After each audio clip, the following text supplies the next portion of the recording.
Соц тармактардан көрсөңүздөр керек, Казакстанда бул менин карыз, мен жылкымды сатып жиберген, ар кандай сөздөрдү айтып, табыттын жолун тоскон адамды көрсөңүздөр керек. Мен аны көрүп карап, албетте мындай сырттан караганда бул канчалык адеп ахлакка, укук мүнөзгө уят көрүнүшү мүмкүн, адепсиздик көрүнүшү мүмкүн, бирок ал адам менимче туура кылган. Азыр албагандан кийин Аллах Таала дагы киришпеген адам акысы деген маселе бар. Адамдардын ортосундагы акы маселесине Аллах Таала өзү дагы киришпейм дейт. Бирок азыр барып карыз маселеси андан суралат. Ал азап өтө каттуу болот кабырда. Ошондуктан ал мусулман бир тууганын ойлоп, кабырга жеткенге чейин табыттын жолун тосуп, карызды бүгүн бересиң деп инисине айтып атат да. Карыз өтө оор маселе, урматтуу мекендештерим. Карыз өтө оор маселе. Карыз сурабаш керек. Сурабаш керек, мүмкүнчүлүк болушунча бизнесте дагы. Кайсы иште болбосун карыз менен баштаба. Мүмкүн болушунча карыздан качыш керек. Ооба, карызын алыштын башы бул, урматтуу мекендештерим, башын жерге салуу да. Анын аягы урушууга барып такалышы мүмкүн. Бербейсиң, алдашка дагы мажбур кылат карыз. Ишим жүрүшпөй атат, кийинки айда берем деп жалган сүйлөгөнгө дагы мажбур кылат карыз алуу. Ошондуктан карыз берип аткан адам дагы мындай карап, түсүнө карап, өңүнө карап, доспу душманбы, кимге берип атат? Ошол кечип жиберишке даяр болсо, Аллах үчүн, же убагы созулуп, иштер жүрүшпөй калса, бир жылга чейин кечиккенге дагы, кечиктирип бергенге дагы даяр болсо, андан кийин ойлонуп туруп бериш керек, карыз берген адам дагы. Эки жагын карап туруп бериш керек, карыз алган адам дагы да. Бүгүн учурашпай эле кой дейт го, кандайсың дебе досуңа, баары жакшымын деп кое берет баары бир. Андан көрө 5000 карыз берип тур десең, анан абалын айтып берет дейт да. Ошол сөз төрөлөп калды бүгүн. Бирөө дамлалардан бирөөсү айтат, даратканага кирсем, ажатканага, дарат алганы кирсем, бир жаш жигит, өзгөчө кийинген, апак нур жүздүү жигит мен алдыма келип учурашып, ассаламу алейкум деп, баягы кафелерге кирген учуруңузда официанттар келип, не кызмат, не керек деп сизди күтүп алат.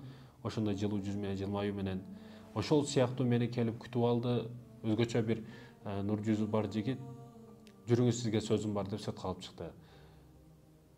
Дамла, мен бир жылга чакындап калды, ушул жерди жуам, дараткананы тазалайм. Бир жылга чейин бир чоң компанияда иштегем, ал жерде орунду ээлеп, өтө өзгөчө иштеп, акчаларым дагы көп болчу, бар жогум көп болчу. Бирок мына бир жылдан бери дараткана жуам ушул жерде. Ушул окуя башкаларга үлгү болсун, сабак болсун, карыз маселесинде мен айтып берейин сизге, деди. Башкаларга сабак болсун, иретинде депчи. Ошо бир жылга чейин өтө компанияда иштеп, бир нерсеге туура эмес кол коюп, провокация болуп, мен карызга батып калдым. Мен төлөй турам калдым. Бирок мен ал жерде эч кандай акча жеген эмесмин. Бирок ошентсе дагы карызга батып калдым. Кийин ошол учурда карызга баткандан кийин, жумушумдан айрылгандан кийин, акчасы калгандан кийин, ким дос, ким душман, кайсыл чыныгы жүзү, бардык адамдын чыныгы жүзү көрсөтүлдү мага. Бардыгы таштап кетти. Карызды алайын десем башка адамдар жок, тааныштарым жок, бардыгы кетип калды, алдап кетти. Караңгы күн, караңгы булут ошол учурда менин башыма келди. Ошондо чыныгы көзүм ачылды. Ошолдо эмне кыларымды билбестен, жумушсуз калып, не кыларымды билбестен, жол таппастан баягы кайгыдамын дейт. Өтө катуу кайгыдамын. Кандай кылам, кантип кутулам бул карыздан? Доомачылар келип атат карызды сурап. Кандай кылсам, не кылсам деп. Күнөрдөн бир күн ойлонуп отуруп, бир мечитке барып көрбөйүнбү? Мечитте жүрөгүм кичине эс алса керек деп мечитке чыктым. Мечитке бардым.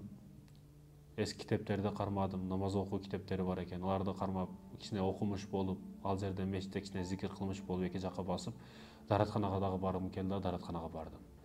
Барсам, дараткананын кумгандары эки жакка тумалап, бумагалар толуп кетип, дараткананын көрүнүшү көрбөй турган абалда болуп калыптыр.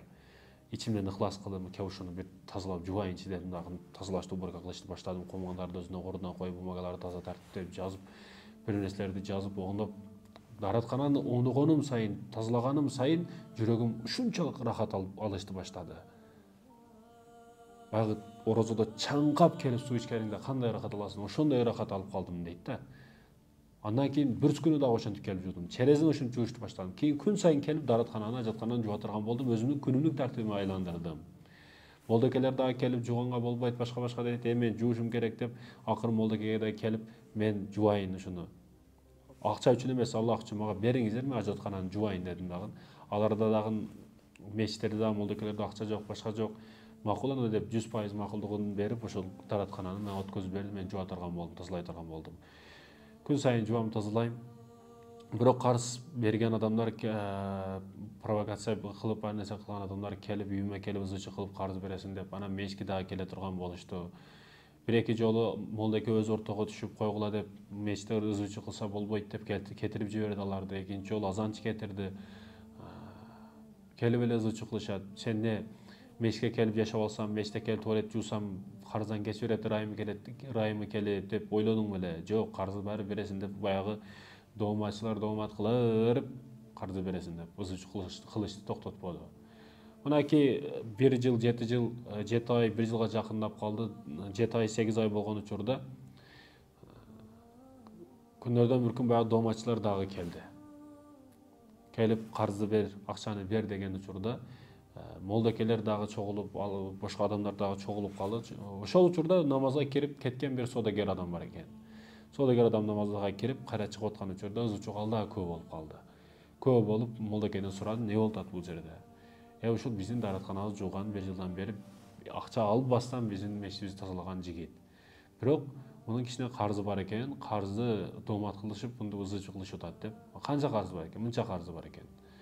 Биз мешит атынан төлөп коелу дедик, мешиттен бирок анча акча болбогондуна байланыштуу төлөй албадык.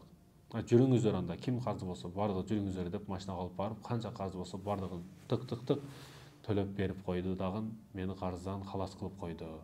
Мен ошо биринчи келип Аллахка ыхлас кылганым үчүн Аллах Таала ошол аркылуу менин карызымды жаап койду дейт да.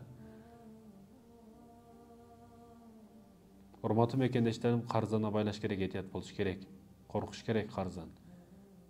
Бул дооматка калгандыгы үчүн дагы баары акчаны берди да. Бүгүн канчалаган адамдар карыз алып качып жүрөт, алдап жүрөт, ана келем, мына келем, иштерим оңдосо берем деп алдап жүргөндөр канча. Кудайдан коркуш керек, Аллахтан коркуш керек.